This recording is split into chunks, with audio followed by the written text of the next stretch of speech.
Erev Tov tout le monde. Alors,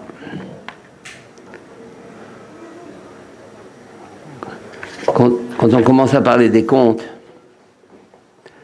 avant de se poser la question sur les comptes, je pense qu'il faut se poser une question déjà, pourquoi les tzadikim?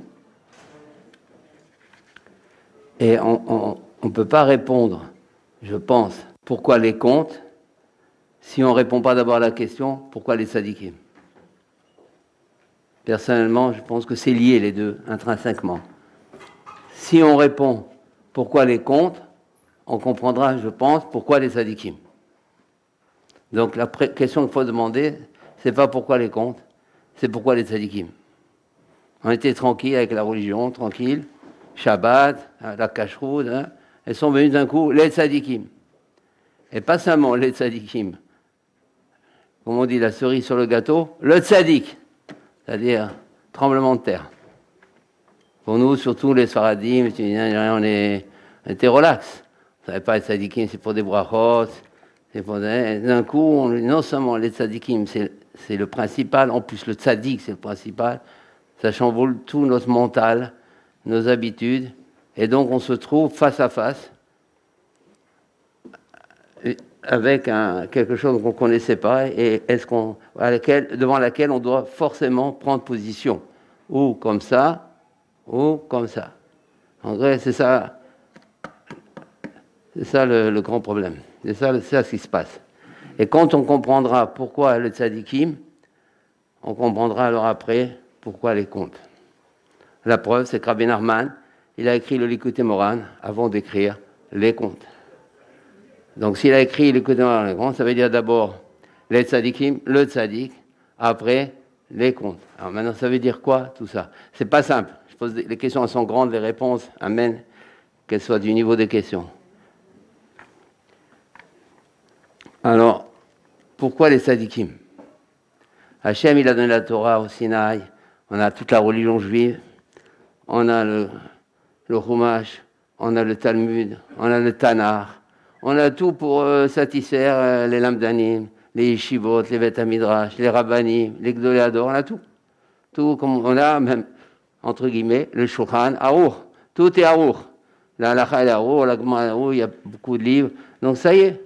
Et c'est pour ça que beaucoup ne comprennent pas pourquoi les tzadikim, pourquoi le tzadik. Pourquoi? On a tout, on a déjà tout. On a tous les plus grands lamdanim depuis le début. Les rishonim, les acharonim, on a des merveilles. On a quelque chose qui remplit largement notre emploi du temps, notre vie. Et comme on dit, il faudrait pour tous les étudier. Alors pourquoi viennent les tzadikim et pourquoi vient le tzadik? En plus, on nous rajoute quelque chose, on nous dit, mais encore plus important, les comptes. Donc quelqu'un qui est sincère, normalement, au début, il ne comprend rien. S'il est maître, il ne comprend pas. Pourquoi tout ça? Et pourquoi même nous-mêmes, on est rentré dans ça? Finalement, c'est tranquille. Bien, comme tout le monde, par le fait qu'on est rentré plus vers les tzadiks, on se fait mal voir, c'est plus difficile, il y a des critiques. Qu'est-ce qu'on gagne dans tout ça? Il faut se poser la question émettre. Et puis, pas seulement ça. Quoi répondre au lamdanim? Quoi répondre au Bachur Yeshiva? Quoi répondre au Avrer Kolil, au Kollel? Quoi répondre au Rosh Yeshiva? Quoi répondre aux Gdolei Hador, qui eux ne sont pas encore entrés dans ça? Quoi? Si on a devant nous un lamdan d'une telle ou telle Yeshiva, de tel Bet HaMidrash, quoi lui répondre? Si il a reçu notre publicité, notre annonce, on fait les comptes ce soir. C'est un ribouillon. Normalement, on n'a jamais de cours sur un compte. Cours sur la Gemara, le Talmud, c'est un compte. Il n'y a pas. Mettre le compte dans un programme, c'est un choc. Un homme normal, il est choqué. Normalement, il n'y a pas ça dans le limoun. Donc, tout ça, il faut répondre. Et puis, il y a marqué dans Pirkei Avot, Dal et Hashiv la Picores. Il faut que tu répondes à l'hérétique. Hérétique, ça ne veut pas dire qu'il ne croit pas en Dieu comme ça. Qui croit? Tout le monde croit en Dieu. Hérétique, Rabbi Nathan dit dès qu'on ne croit pas au tzaddik, ça s'appelle hérétique. Et encore plus dur que ça, je ne le cite pas. Donc ça veut dire que c'est sérieux. Quelqu'un, il peut faire toute sa vie la religion juive sérieusement, tout sincèrement. C'est c'est beaucoup. Déjà bien qu'il fasse tout ça. Mais ce n'est pas complet. Il manque quelque chose. Et en bas, le manque, on ne le ressent pas tellement, mais en haut, dans son même temps, on ne voit plus que le manque. Parce que là-bas, c'est là-bas. Donc, il faut éviter tout ça. Alors, la question qu'on s'est demandé, pourquoi les sadikim? Voilà, on a la religion, on a le limoun, on a la yeshiva, on a le kollel. Pourquoi tout ça?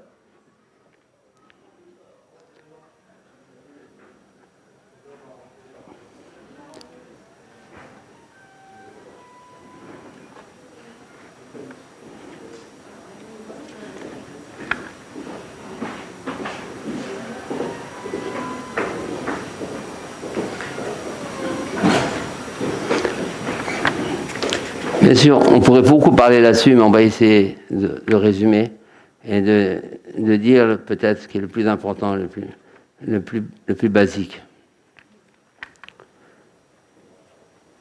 C'est qu'en vérité, Dieu il a donné la Torah au Sinaï, à Moshe Rabbeinu, pour qu'on aime Dieu, pour qu'on se rapproche de Dieu, pour qu'on fasse passer Dieu avant tout, pour qu'on l'aime, pour qu'on montre l'exemple, pour qu'on soit modèle de l'humanité. Quand Dieu il a créé le monde, il a vu le juif. Avant, il n'aurait pas créé le monde sans le juif. Et les rachis et tout ça, il explique, en vérité, c'est les tzadikim. Donc quand il a créé le monde, il a créé pour le juif, que le juif soit un modèle, un exemple, un amoureux de Dieu, quelqu'un de sincère, de vrai, qui n'est pas voleur, qui n'est pas arnaqueur, qui donne l'éducation à ses enfants, l'amour de Dieu, le respect de l'autre, tout ce qui concerne le juif, la bonté, la vraie foi. Et la mission que chaque juif il a sur terre, qui est de dévoiler Dieu, de montrer que Dieu il a créé le monde, c'est lui qui a créé le monde, et que Dieu il fait exister chaque chose à tout moment, que tout vient de Dieu, qu'il n'y a rien hors dehors de Dieu, des vrais croyants. C'est le but de Dieu dans ce monde.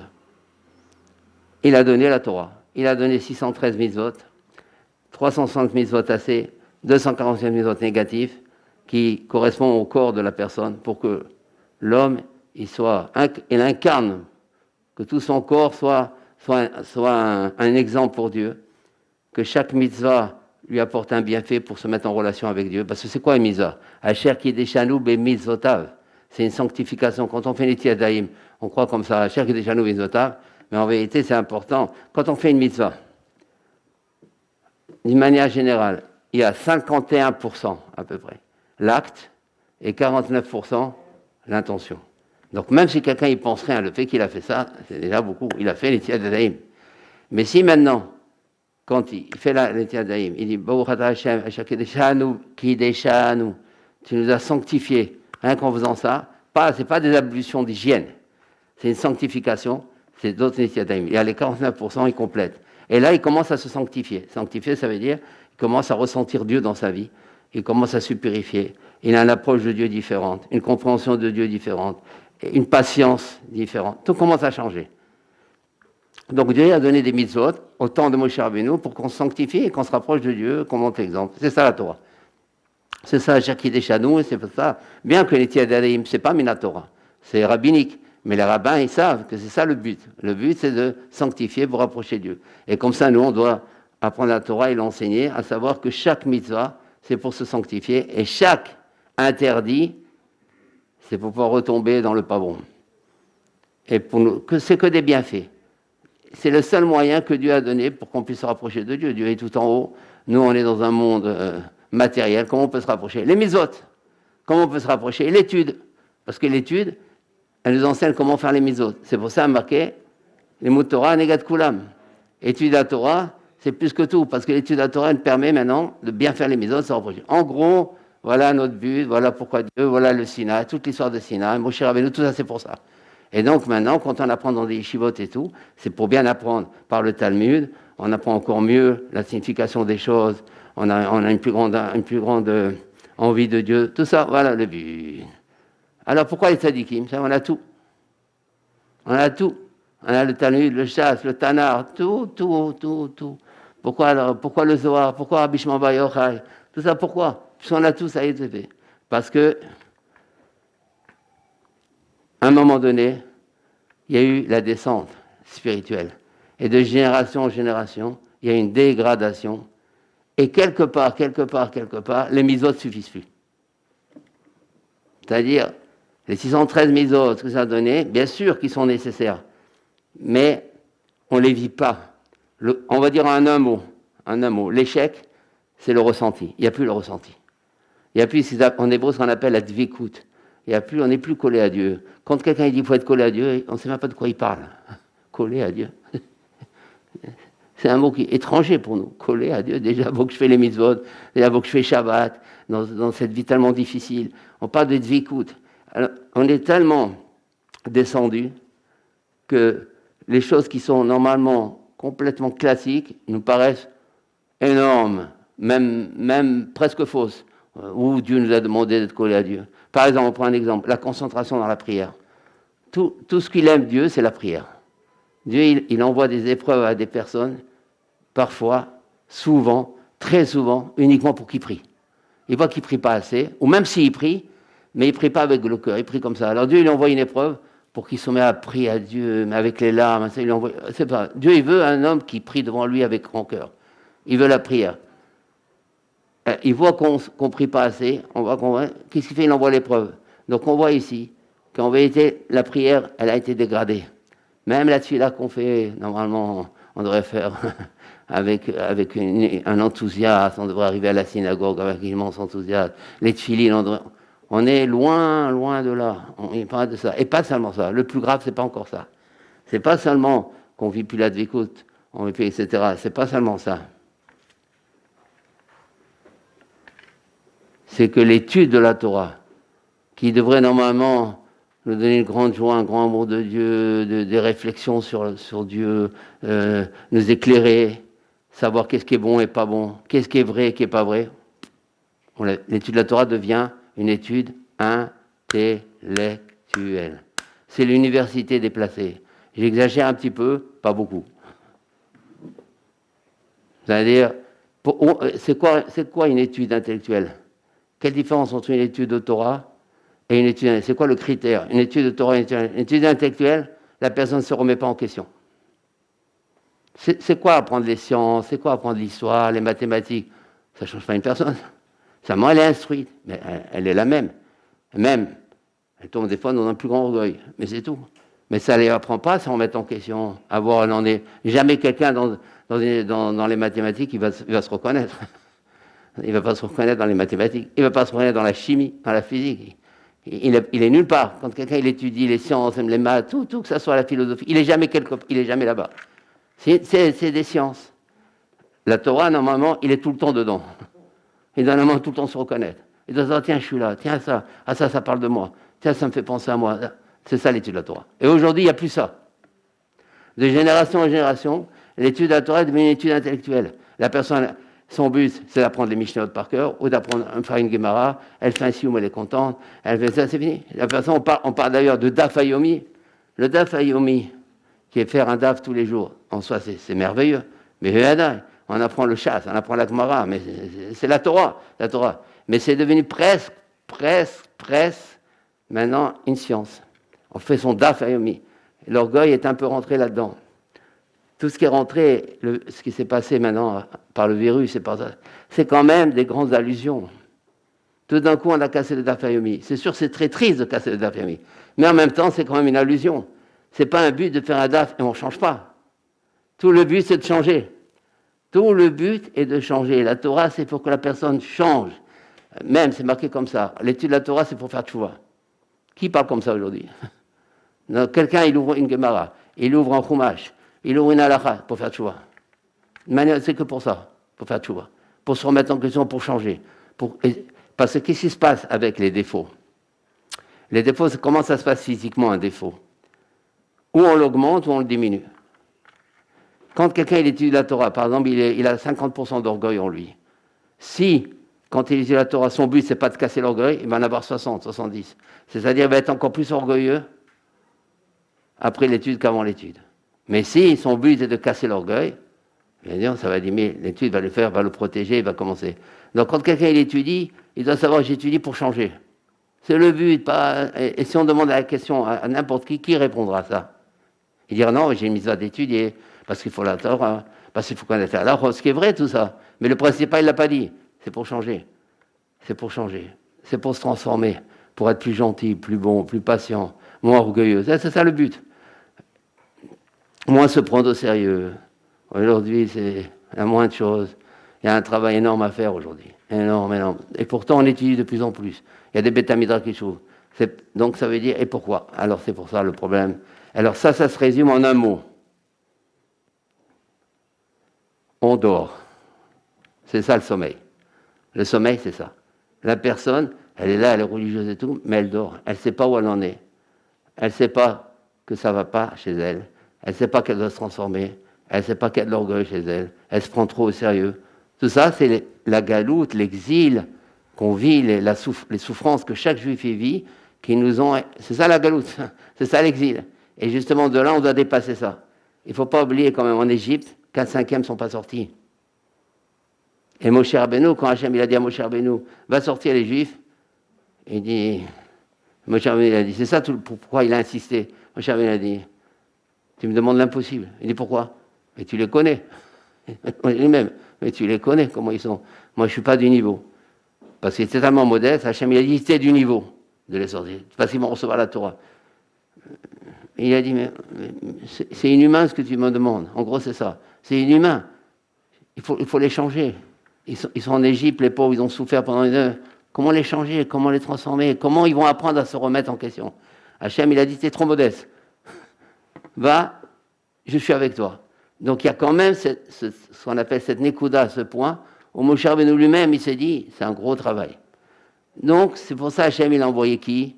Les tzadikim. Donc quand quelqu'un, il dit, mais pourquoi j'ai besoin de tzadikim? J'ai la Torah. Pour te réveiller, frère. Ah, mais comment parce que justement, tu dis que tu n'es pas réveillé, tu es le plus endormi de tous. Rien que de dire que tu n'es pas réveillé, ça veut dire que tu es gravement endormi. Parce que tu n'as même pas encore compris que tu es endormi. Et c'est vrai. Et c'est vrai que ce n'est pas facile de voir qu'on est endormi quand on est religieux. Comment on peut voir? Un religieux, il peut voir qu'il est endormi. C'est pour ça que viennent les tzadikim. Mais ça ne suffit pas. Même ça ne suffit pas. Alors, comment on va s'en sortir? Parce que la personne, même avec la Torah, ça ne suffit pas. Quand elle étudie la Torah, elle ne se reconnaît pas. Viennent les tzadikim, et les tzadikim, même les tzadikim, par exemple, Rabbi Nachman, il a amené le Likutei Moharan. Ça ne suffit pas non plus. Pourquoi? Parce qu'on est trop endormi. Même le Likutei Moharan, il me réveille un peu, il me fait du bien. Mais quel est le danger du Likutei Moharan? Quelqu'un, un danger entre guillemets, quelqu'un, il va voir le Likutei Moharan, il va étudier une Torah de Likutei, il va en ressentir. Il va fermer Likutei Moharan, le ressenti, il restera le même. Dès qu'il a franchi le seuil de la porte, il est déjà loin. 1 heure après, 3 heures, c'est fini. Le Likutei Moharan ne l'a pas transcendé. Il n'est pas en lui, le Likutei Moharan. C'est devenu, même le Likutei Moharan, intellectuel. Comment on va s'en sortir? Donc on retourne dans un sommeil. Le Likutei Moharan, ça a été un petit réveil. Comme on a des fois des réveils, qui nous réveillent trop, on le ferme. Et hop, on se rendort. C'est le Likutei Moharan. On n'aurait jamais cru ça. Le Likutei Moharan, Rabbi Nachman, il a dit qu'il faut l'étudier comme une Bible. C'est-à-dire, quand on dit des mots comme ça veut dire c'est le réveil. Même le Likutei Moharan. Ce qui explique beaucoup de choses. C'est-à-dire, même avec le Likutei Moharan, on n'est pas protégé. C'est fini. Hein. Il n'y a plus d'espoir. On est trop endormi. On est trop dans ce qu'il ne faut pas être. C'est pour ça, Rabbi Nachman, il a dit, je veux commencer à vous dévoiler les contes. Les contes, ça réveille. Pourquoi les contes réveillent plus que le Likutei Moharan? Le Likutei Moharan, c'est chaque lettre, chaque mot. Quand il a dicté à Rabbi Nathan, tout il a précisé, tu mets ce mot-là avant, c'est d'une précision, d'une euphorie énorme. Comment maintenant le Likutei Moharan ne réveille pas? Et des histoires vont nous réveiller. C'est ça la question maintenant où on en est maintenant. Parce que 2 choses qu'il y a dans les contes. Je pense, maintenant tout ça c'est pas écrit, mais je pense qu'il y a 2 choses dans les contes qui peuvent réveiller une personne, qui peut lui faire du bien, lui envoyer beaucoup de bienfaits, l'éclairer beaucoup dans sa vie, le remettre en question, il va voir des choses, lui enlever beaucoup d'orgueil, un vrai médicament, un vrai bienfait, et sauver la personne. Parce qu'il ne faut pas oublier une chose quand même. Là, on est là dans ce monde le plus longtemps possible. Quand il est en haut, là-bas, Rabbi Nachman, il ramène Chaim Moran, qu'il va y avoir beaucoup de juifs qui vont crier « On a faim, on a faim, on a faim !» On vient dire « On va vous donner du pain. » Il dit « Mais non, on a faim de mitzvot, on n'a pas assez fait les mitzvot bien. On a soif, on a soif. » Mais quoi? Ben, on leur donne la... Non, on a soif de Torah. Parce que ce qui va se passer en haut, c'est selon comment on prépare le haut. Parce que le haut là-bas, c'est l'éternité. Il y a déjà Messilat Yesharim, Abraham Luzato, qui a un peu parlé de ça, mais dans Rabbeinu, on va aller encore un peu plus loin. Et là-bas, c'est l'éternité, là-bas. Tout le temps, c'est l'éternité.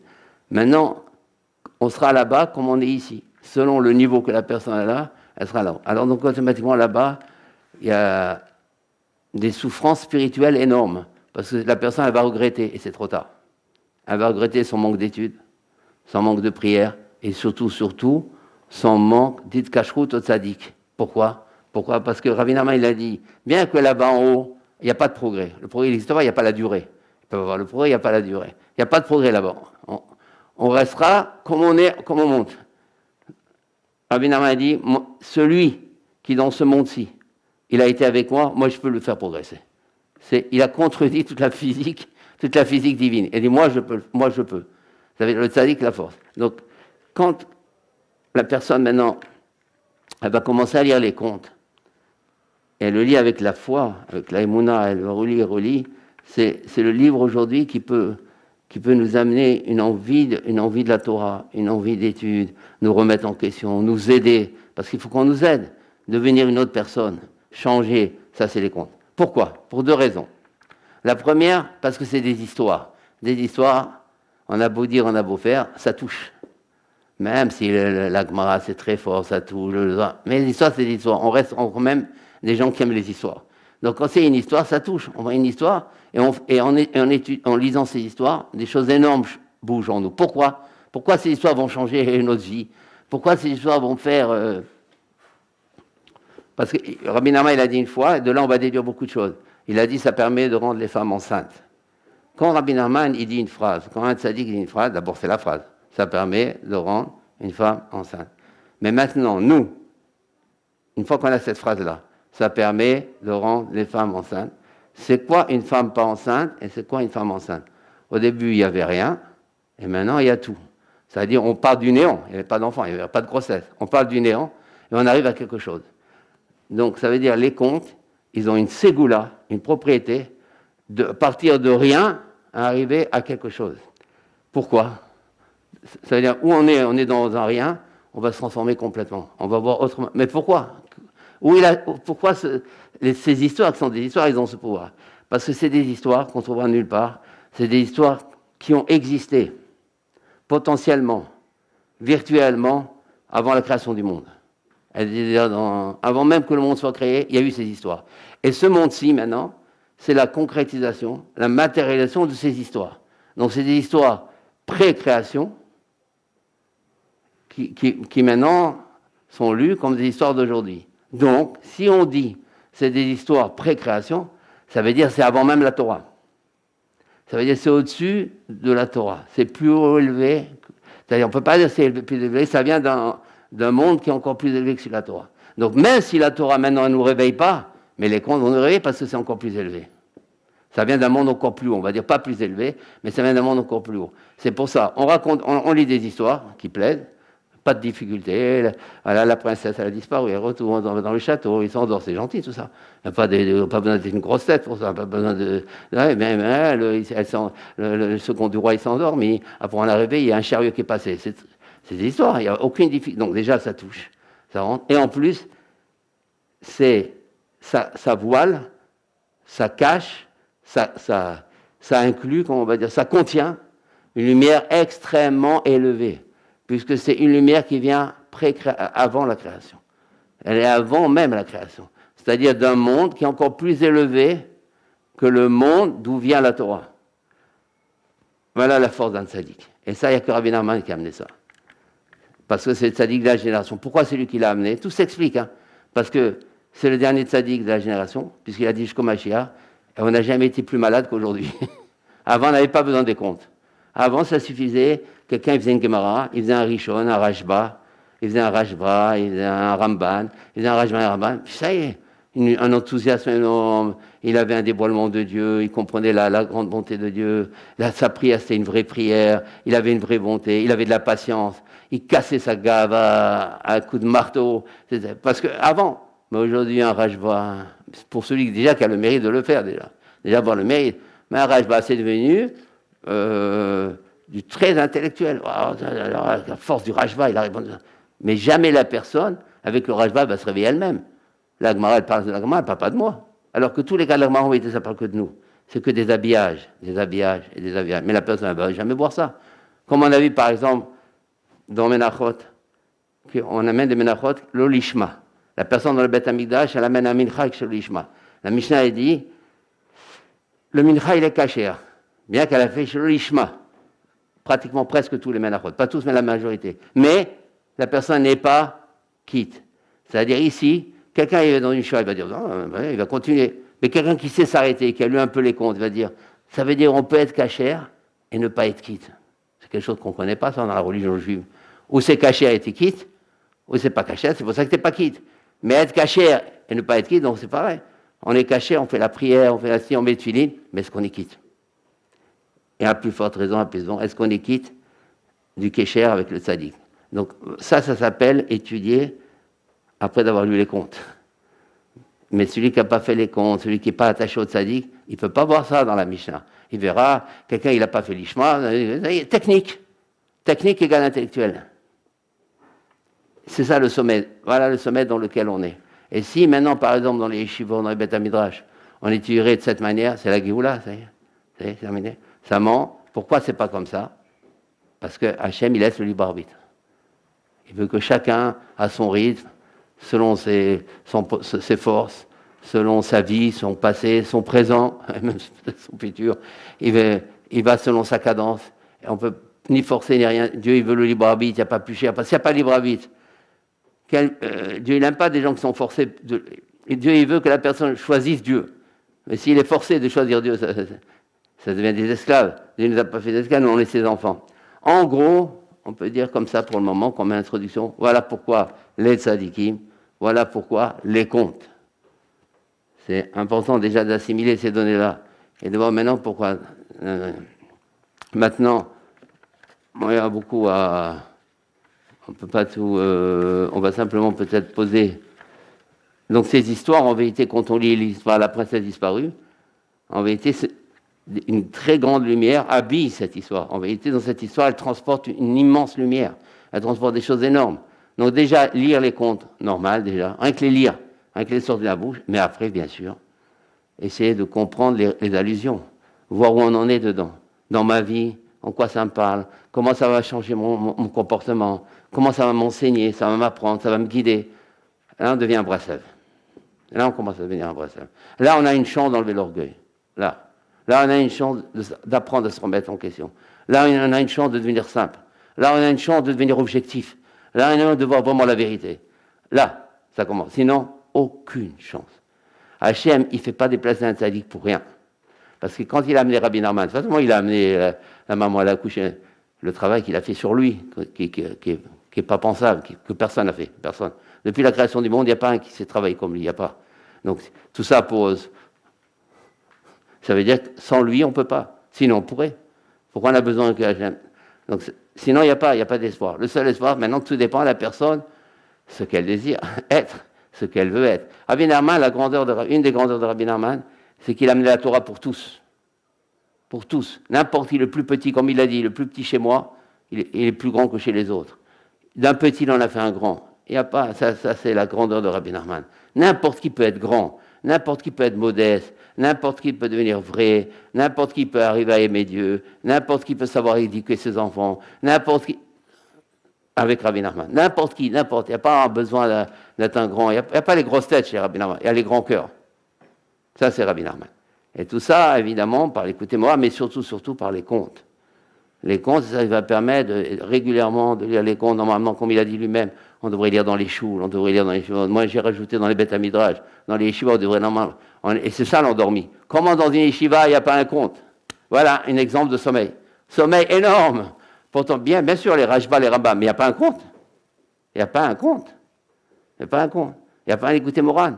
c'est pas une accusation qu'on fait. On est endormi, on ne peut pas accuser quelqu'un qui dort. Mais finalement, on est endormi. Normalement, tous les Yeshivot doivent avoir des comptes, des écoutez-moi. Il n'y a pas. On est dans un endormissement énorme à se demander pourquoi. Il y a la Gemara, ça y est, c'est tellement énorme, un compte. D'accord, c'est mieux d'avoir un compte. Non, c'est pas c'est mieux. Ça cachérise tout. Ça fait que ceux qui vont étudier le Talmud 10 heures par jour, ils vont se réveiller. J'ai connu la yeshiva, j'ai connu le collège, et je me suis connu. Et donc, je sais ce que c'est, le sommeil. Je sais ce que c'est, le sommeil. Très bien. Et donc, quand je parle, je sais vraiment de quoi je parle. Que plus on étudie, et plus on dort. Ça ne veut pas dire qu'il ne faut pas étudier. Évidemment, il faut étudier le Talmud, il faut étudier le Tana. Et évidemment, il faut étudier le Shulchan. Mais il n'y a rien sans le Shulchan. Il n'y a rien sans le Tana. Il n'y a rien sans le Talmud. Mais il ne faut pas s'arrêter là. Il faut Rabbeinu. Il faut Rabbi Nachman. Il faut les tzadikim et il faut le tzadik. Alors pourquoi le tzadik? Parce qu'il y a les tzadikim de génération en génération. Maintenant, il y a le tzadik, le dernier, qui va guérir les personnes de cette génération. Donc c'est pour ça que c'est très important. C'est lui qui détient la physique de la tchouva, c'est lui qui détient la physique du pardon, c'est lui qui détient la physique du réveil. On croit comme ça, mais c'est des immenses choses qu'on est en train de se dire là. On n'a aucune notion. C'est lui qui détient la physique dans ce monde, dans cette génération. Et même Arisa, le Rajvi, là, maintenant, il détient la physique. C'est-à-dire rien ne peut devenir concret sans lui. Aucune prière, aucun effort, aucune progression, aucun languissement sans lui. Et là, on dort tellement, nous, ça nous paraît des phrases, quoi, sans lui, on n'a jamais entendu.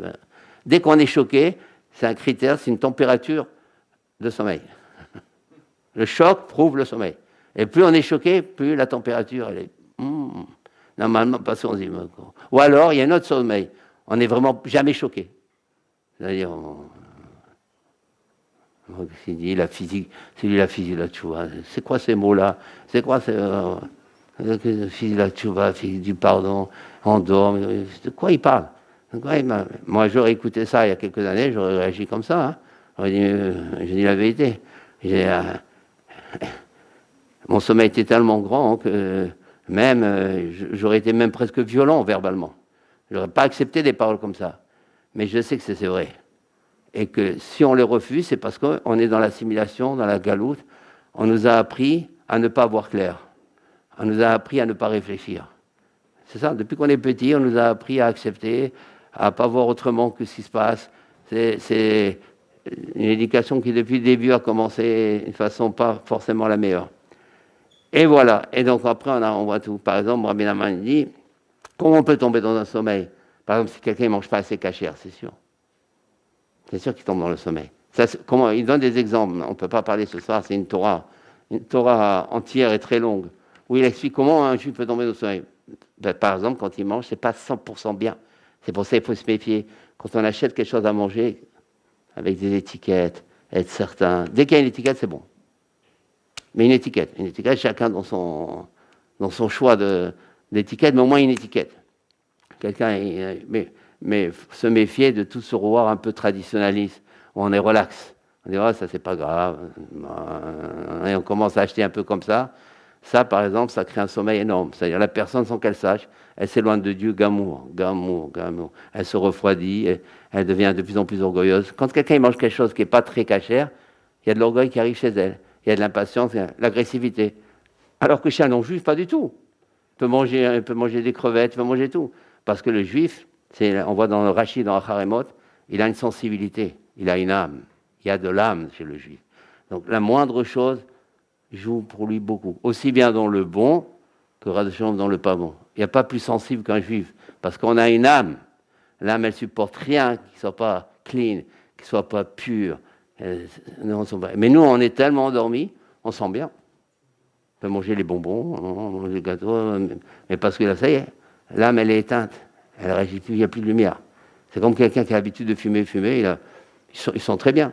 Un grand fumeur, ils sont très bien. À un certain moment donné, la fumée ne les gêne pas, mais dès qu'il arrête, elle commence à fumer, la fumée commence à le gêner. Donc il est normal. Il commence à redevenir normal. Donc tout ça, en vérité, c'est pour ça que viennent les tzadikim, tout ça que viennent les contes. Maintenant, pour terminer un petit peu, parce qu'il y aurait beaucoup évidemment à parler, on va poser quelques questions qui sont vraiment actualité. Et des questions-réponses que moi personnellement j'ai eues pendant longtemps. et que, bon, je vais partager un peu ce que je ressens au niveau de... Donc on a Rabbi Nachman, parce qu'il faut quand même rester rationnel, c'est ça. Il faut, tout en étant avec les tzadikim avec Rabbi Nachman, on doit garder quand même des lois qui sont immuables.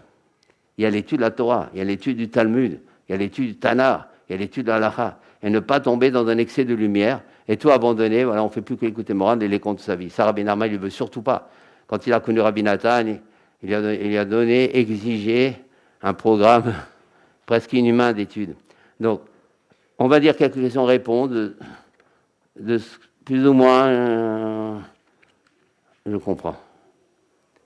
Donc, on a dit, première question, pourquoi les contes sont si importants au point de réveiller plus que l'écoute morale? On a répondu.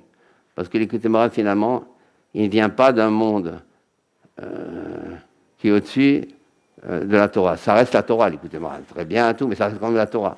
Mais la Torah ne nous réveille plus, on a dit. Même l'écoute morale, à un moment donné, qui nous réveille plus. Donc il faut maintenant quelque chose qui soit au-dessus. Et au-dessus, c'est les contes. Comme on a dit, pour sortir justement du sommet dans lequel on se trouve. Donc on a déjà parlé de ça. Pourquoi les contes? On a dit pourquoi ils ont se réveiller, parce qu'on a dit qu'ils sont au-dessus, ils viennent d'un monde qui est au-dessus de la Torah et donc ils réveillent ce que la Torah ne peut plus réveiller aujourd'hui. Mais après, une fois pendant qu'on fait les contes, ça va nous réveiller maintenant quand on va faire l'étude de la Torah. On revient après dans l'étude de la Torah qui va nous donner l'étude.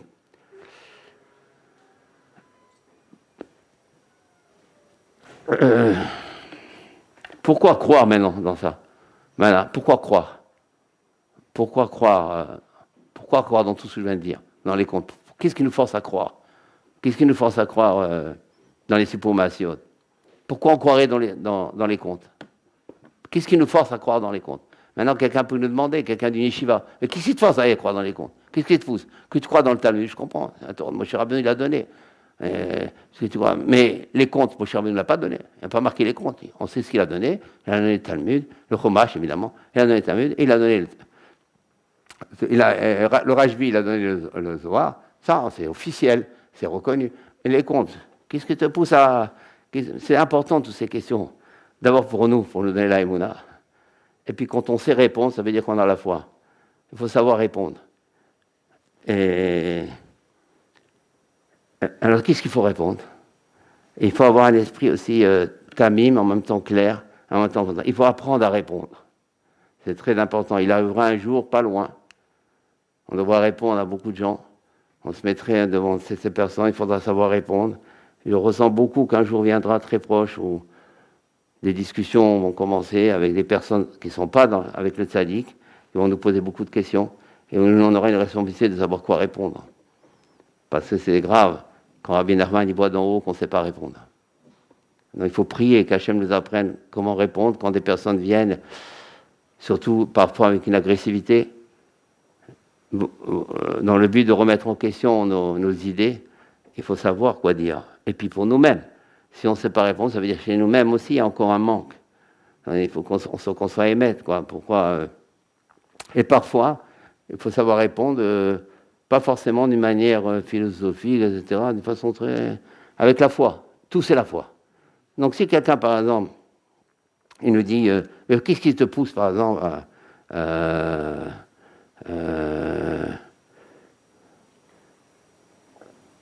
au compte, j'ai dit, parce que Rabbi Nachman, il a dit lui-même, moi je crois dans Rabbi Nachman. Ça, tu crois pas, moi je crois. L'important, c'est pas de faire croire à l'autre personne. L'important, c'est que notre discours y tienne. Après, il croit pas, c'est une autre histoire. Mais qu'il ne vienne pas voir une faille dans notre discours. C'est ça qui est important.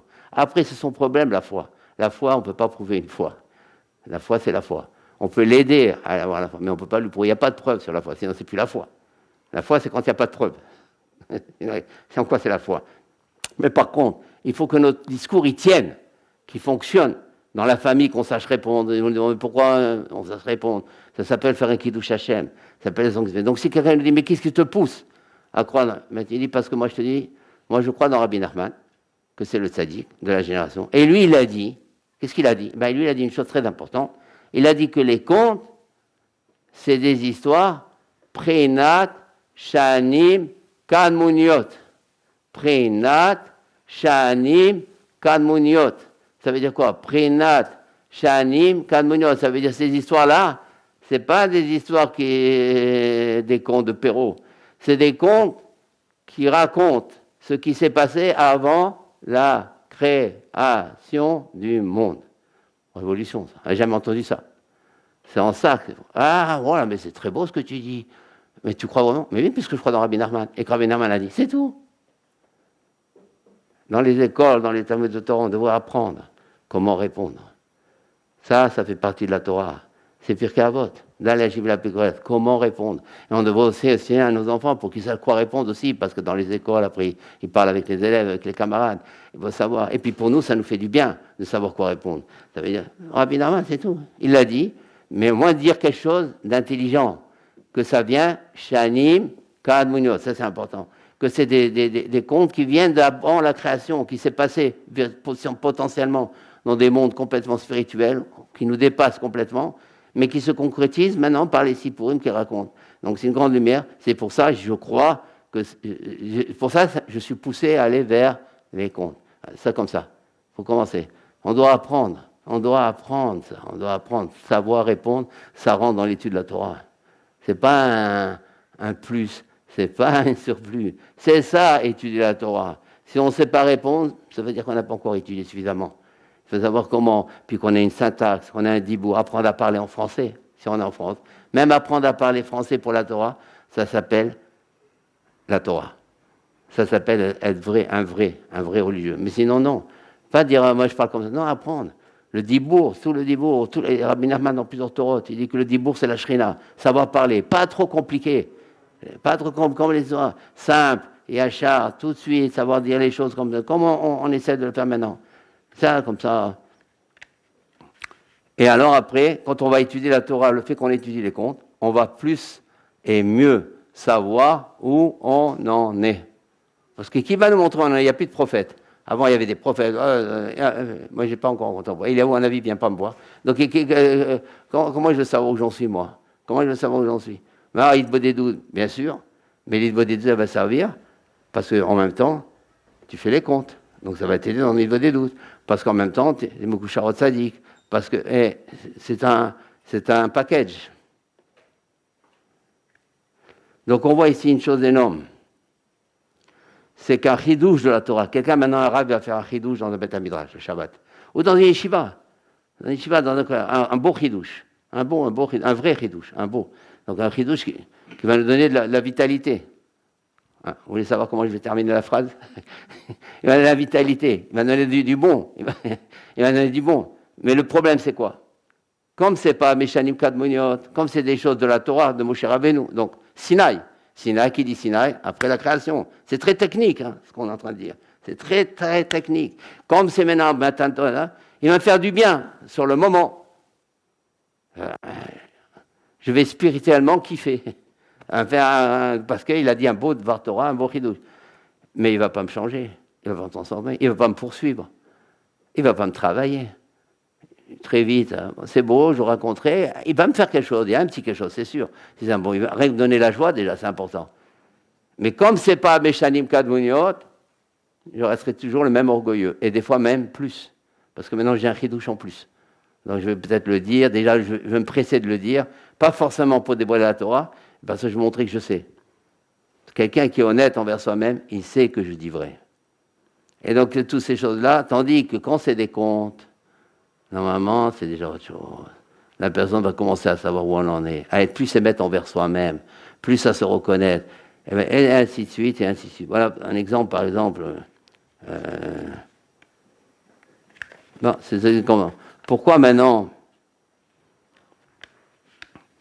si on dit donc que l'écoute morale, il ne suffit pas. Bien sûr qu'il faut l'étudier, l'écoute morale, mais il ne suffit pas, parce que l'écoute morale, aussi profond qu'il soit, c'est Sinaï, c'est Moshe Rabbeinu. On reste toujours dans le après-création. Donc il n'a pas la valeur de avant la création. C'est très important, ça. Ça, quelqu'un qui nous pose la question, il faut lui dire tout de suite ça. Ne le compare pas. Bien sûr, fais le Talmud, reste à la yeshiva, mais il y en a qu'il faut rester à la yeshiva. Mais sache, les contes, c'est autre chose. les contes avant la création. Tout ce que tu peux faire, c'est sinaïtique. C'est Sinaï. Ça, c'est avant Sinaï. Comprends ça, ça n'a rien à voir. C'est important, ça éclaircit tout ça. Ah ben, il accepte ça. C'est une autre histoire. Il y a le libre arbitre. On n'a rien à forcer. Chacun, il a son rythme, chacun, il a sa cadence. Mais au moins, notre discours, il tient. C'est ça qui est important. Il tient et au niveau du contenu et au niveau de la syntaxe, savoir le dire, savoir être clair. Il faut prier. Qui c'est qui prie aujourd'hui dans les Bodhidou? Hachem, aide-moi à bien parler français pour que je puisse divulguer la Torah, savoir répondre à ce qu'ils ont. Est-ce qu'on prie comme ça dans les Bodhidou? C'est rare, hein? Donnez-moi, Hachem, aide-moi à la syntaxe, que je sois clair, que je sois d'une part clair et pas trop compliqué. Ou trop compliqué quand je parle, c'est pas bon. Ou pas assez clair quand je parle, c'est pas bon. Apprends-moi à parler, apprends-moi à séduire dans les maîtres, apprends-moi à toucher les gens. C'est ça qu'il faut demander à Hachem. On apprend le français avec Hitbod des doutes. Apprends-moi ça. Ça commence à être le vrai juif. Là, Hachem, il adore. Il est en train de me faire une prière pour apprendre à parler français. C'est un chidouche, parce que qu'est-ce qui se passe? Amin Arman, il dit, les anges, en quoi Hitbod des doutes, c'est plus qu'une prière classique, une amida. Une amida, c'est un tchèque, c'est un Adola qui l'ont écrit. Comment Rabbi Nachman peut dire qu'il vaut des doutes? C'est encore plus. Parce qu'il dit lui-même, parce que la tchèque Adola, ils ont fait une amida, les anges, ils la connaissent par cœur, l'amida. Ça fait des millénaires, ils attendent la même amida. Donc, ils s'opposent, ils font barrière, les mauvais anges. Il vaut des doutes, la personne, elle a tellement des problèmes nouveaux chaque jour. Donc, plus ça se renouvelle, ces problèmes, il y a un bien.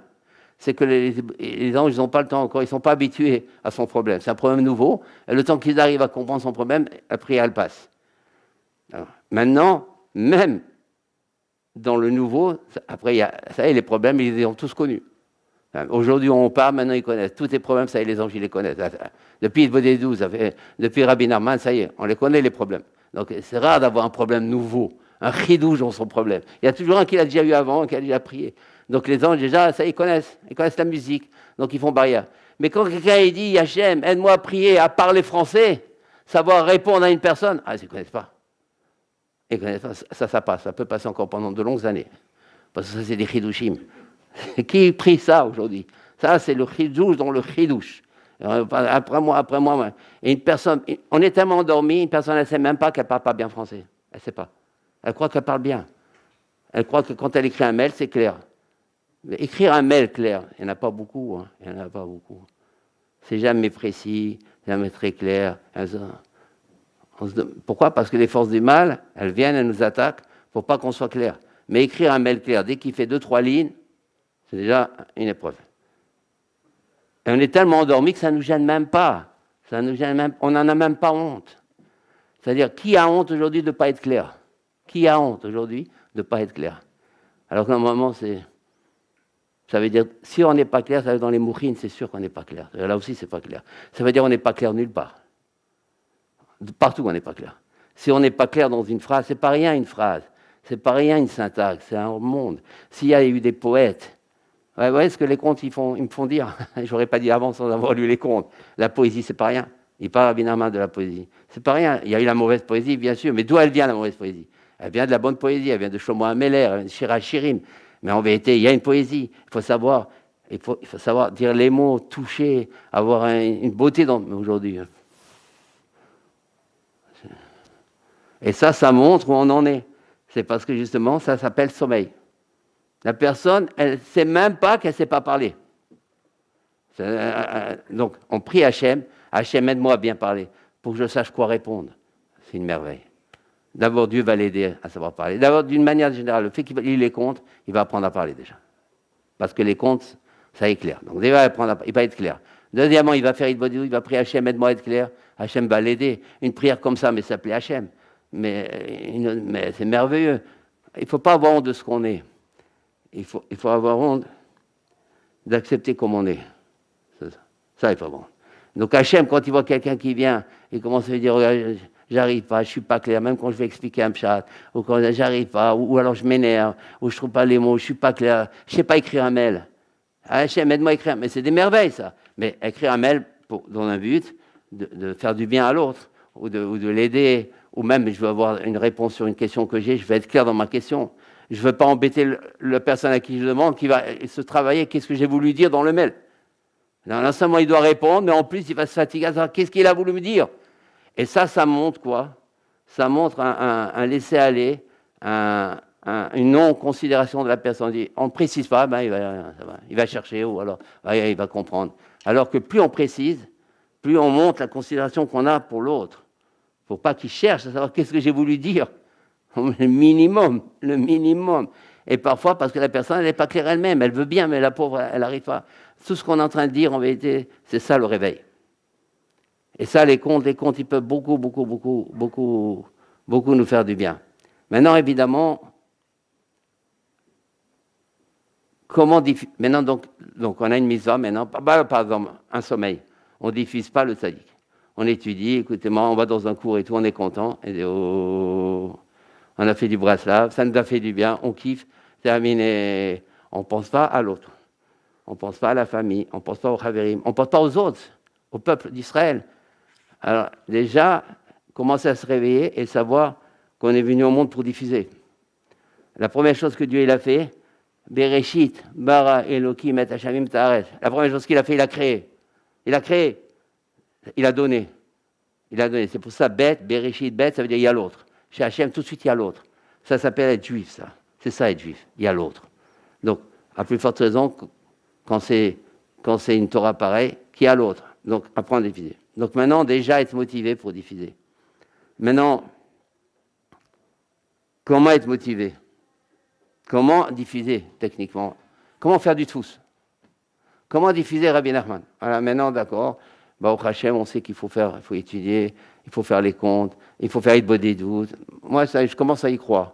Je commence à être motivé. Mais maintenant, moi, j'aime le juif. Moi, j'aime mon chaver. J'aime ma chavera. Moi, je veux donner. Moi, je veux apporter. Parce que tout le monde, on est venu, c'est pour donner. Parce que moi, je dois réparer mon âme. Il ne faut pas revenir. Ce n'est pas agréable de revenir dans ce monde. Il vaut mieux le quitter une fois pour toutes dans un instant et aller dans les choses plus agréables. Et attendre le Mashiach et ça y est. Mais les Gilgulim, il faut les éviter. Non, moi, je vais les éviter. Et on les évite déjà en donnant à l'autre. Comment je vais donner à l'autre? Ça s'appelle Gimilut Rasadim. Gimilut Rasadim, c'est la chose la plus importante pour Hachem. En plus, ça pardonne beaucoup de péchés. Il y a beaucoup de bienfaits. C'est ça le juif. Gimilut Rasadim. Comment on va faire techniquement? Maintenant, quelqu'un, maintenant, il est motivé. Maintenant, on lui dit il faut diffuser le tzaddik. Comment je fais? Techniquement. Maintenant, la personne, elle est motivée. Ça, elle croit. Elle est arrivée à la foi. Au Hachem, c'est arrivé. Surtout dans les temps difficiles comme aujourd'hui, où le sommeil il est très profond. Donc, il faut réveiller. Comment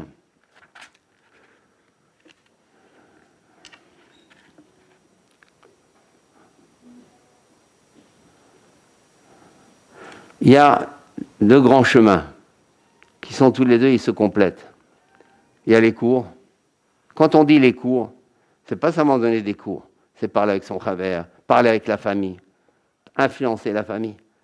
Chacun selon ses moyens, selon comment il peut, mais pas quelqu'un il étudie, la famille, il n'y a plus rien. Il dit, tu sais ce qu'on a étudié, tout ce qu'on a fait, l'inverse de Korach. Qu'est-ce qu'il a fait Korach? Quand il est arrivé, sa femme a dit, dis-moi qu'est-ce que tu as étudié chez Moshe? Je ne sais pas si elle dit des Rabbeinu. Elle a dit, la femme de Korach a dit, dis-moi qu'est-ce que tu as étudié aujourd'hui chez Moshe? Tu sais, j'ai étudié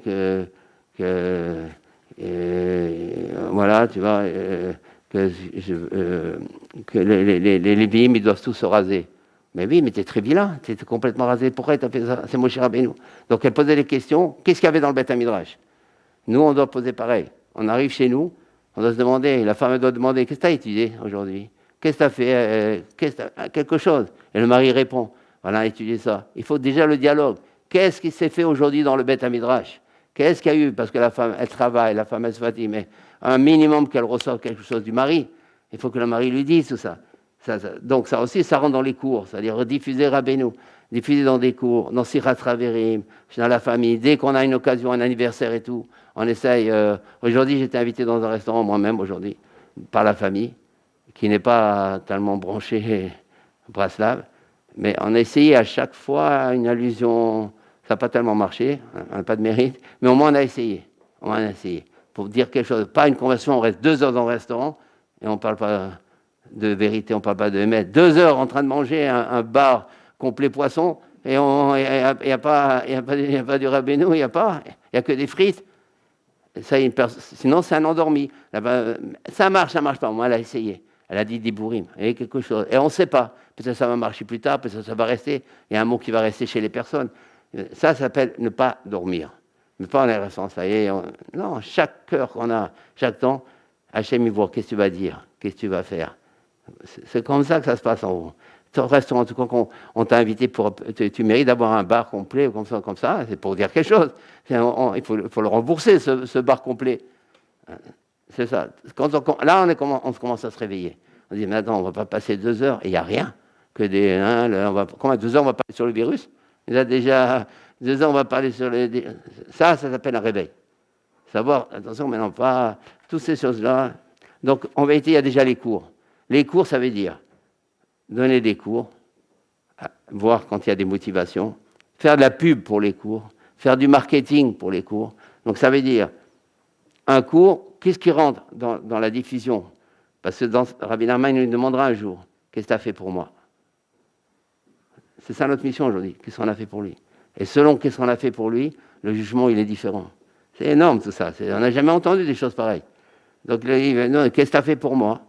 Donc maintenant, qu'est-ce qu'on peut faire pour lui? Le tfous. Maintenant, c'est quoi le tfous? C'est diffuser Rabbi Nachman. C'est quoi diffuser Rabbi Nachman? D'abord les cours. Le marketing des cours. Quelqu'un qui colle une affiche, c'est comme s'il a fait un cours. Il téléphone à quelqu'un, tu sais, il y a un cours. Ça s'appelle, il a fait du tfous. Ça s'appelle la diffusion. Ça marche pas. Mais il a appelé. Il a essayé de motiver quelqu'un. Quelqu'un qui a fait quoi que ce soit. Il a corrigé n'importe quoi. Il a fait quelque chose. Ça s'appelle déjà du tfous. Des cours. Et deuxièmement, les livres. Les livres, il a corrigé, une personne a corrigé du français, le français n'était pas clair, elle a fait du tfous, la personne, ça y est. Ça s'appelle faire du. Ça veut dire, elle est quitte. Elle pourra dire, moi j'ai corrigé, moi. Moi j'ai passé des heures à corriger la syntaxe. Moi j'ai passé des heures à faire ceci. Moi j'ai conseillé comment faire une couverture, comment faire ça. J'ai mis mes paroles, j'ai passé du temps à conseiller comment vendre. Moi j'ai été chez des libraires. Moi j'ai été fatigué, j'ai pris la voiture, chez des libraires, j'ai mis des livres. J'ai fait quelque chose pour toi, Rabbi Nachman. J'ai pas rien fait. J'ai fait ça, mais ça sera comme ça. Alors maintenant, bien que la femme, elle rentre pas dans cette physique-là. La femme, elle doit s'occuper de la maison et surtout, d'aider son mari. C'est ça la première. On lui demandera qu'est-ce que tu as fait pour ton mari. C'est la question qu'on demandera à la femme. On lui demandera pas qu'est-ce que tu as étudié. On lui demandera est-ce que tu as fait du tfous. On ne demandera pas ça. On lui demandera qu'est-ce que tu as fait pour son. Mais par contre, elle pourra répondre moi j'ai aidé mon mari à faire du tfous. C'est autre chose. C'est comme ça va se passer. Moi, j'ai aidé, il avait besoin. Moi, j'ai mis des étiquettes dans un truc, j'ai collé quelque chose. Moi, j'ai aidé mon mari à faire ça. Ou moi, j'ai aidé telle personne, tel rabbin. Bien qu'elle n'a aucune obligation dans le tfous, mais c'est sûr que si elle fait des choses, elle peut que gagner. Donc, si elle aide son mari, c'est comme ça qu'elle aide son mari, ça rentre dans ça. Ouais, ça c'est des halachot, c'est des shulchan arour, ça c'est pas rien n'est, comment on dit FK en français, rien n'est. Ouais, il y a pas de, tout est halachique, tout. Seulement on est dans un immense sommeil qu'on sait même pas que c'est halachique. On pense on se fait du sou, on ne sait pas que ça c'est une halakha. On ne sait pas que la femme elle aide son mari en faisant ça, en faisant une publicité, en faisant une pub. On ne sait pas, en travaillant dans le marketing, sur Internet, les réseaux, ça peut être des immenses mitzvahs. Immenses mitzvahs, les réseaux. Quelqu'un qui apprend maintenant le métier des réseaux pour diffuser Rabbeinu, mais en haut, il est... Mais d'abord, combien de péchés il tombe?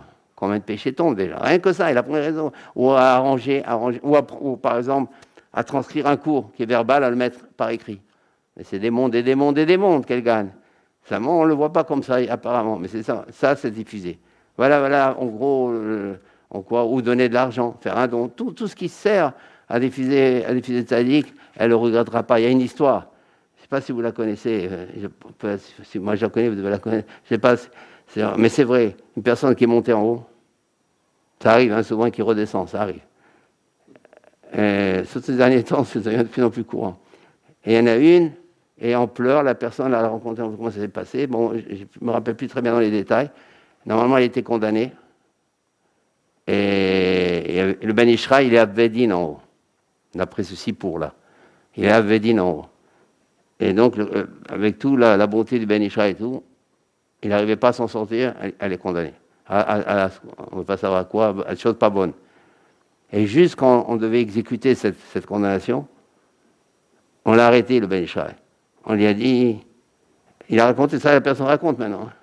On lui a dit, non, il faut le laisser lui. Alors, il ne prenait pas le Ben Ishra, parce qu'il est juste, c'est le Bedin, il doit faire la justice. Il dit non, parce qu'il a fait un don pour un livre de Rabbi Nachman.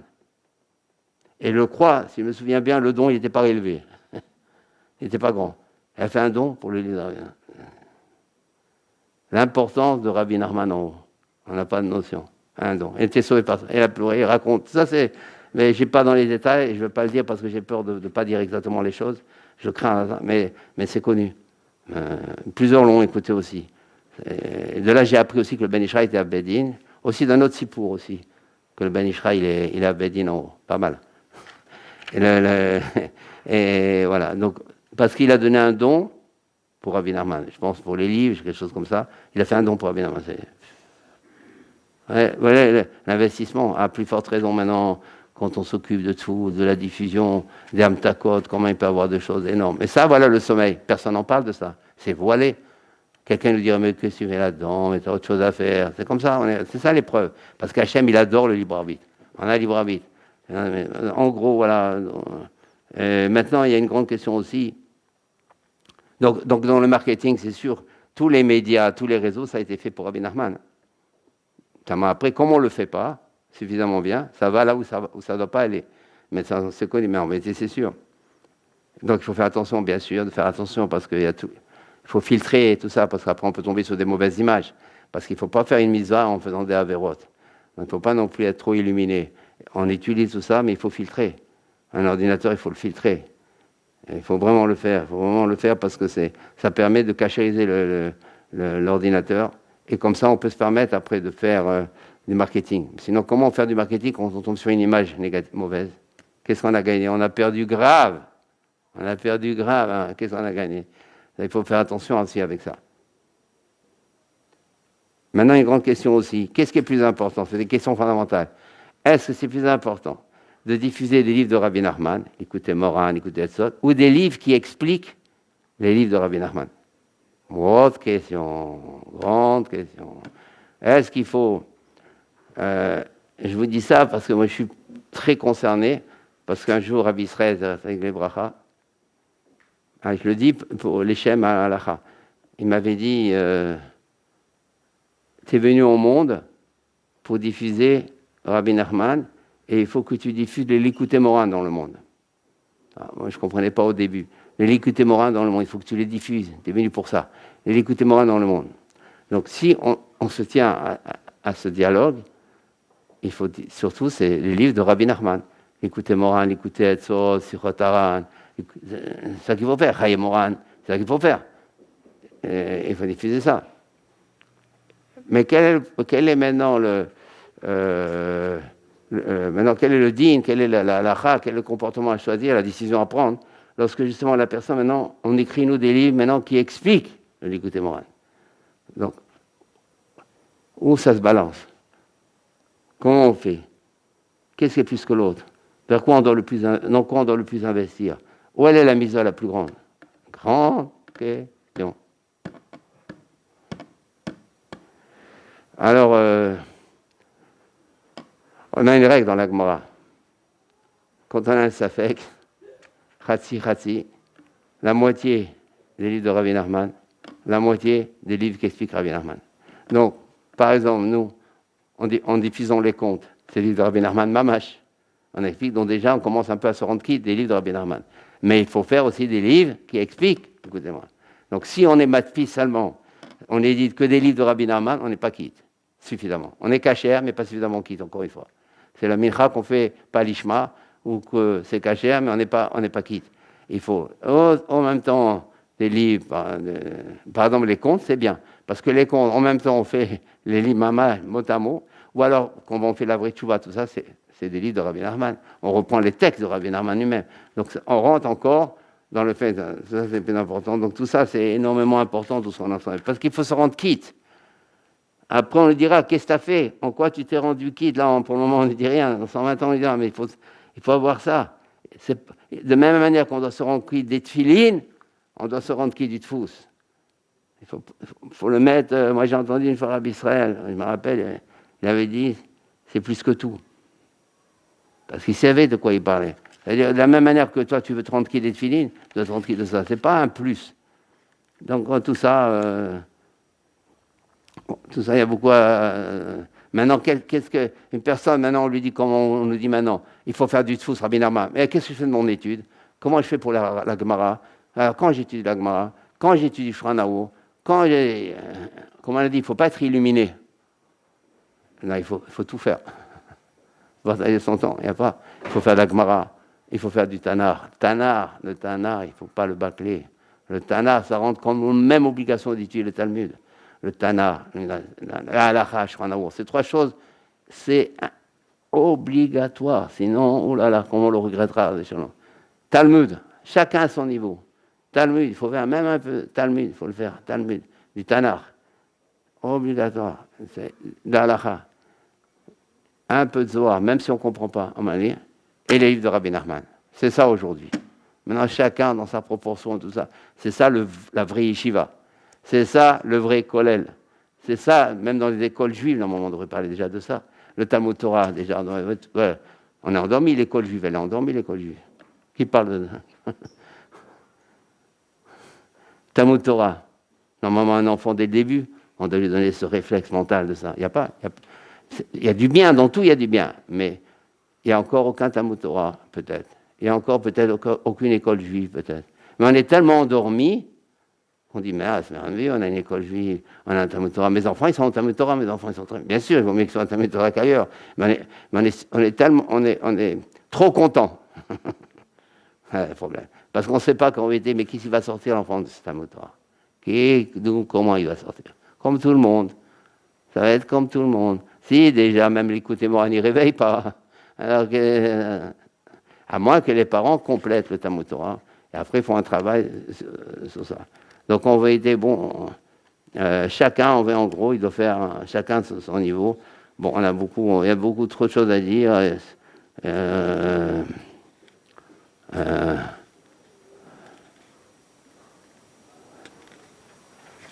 Bon, il y a beaucoup. Alors, voilà. Bon, Hachem, avec ça, que Dieu nous aide à être motivés. Amen.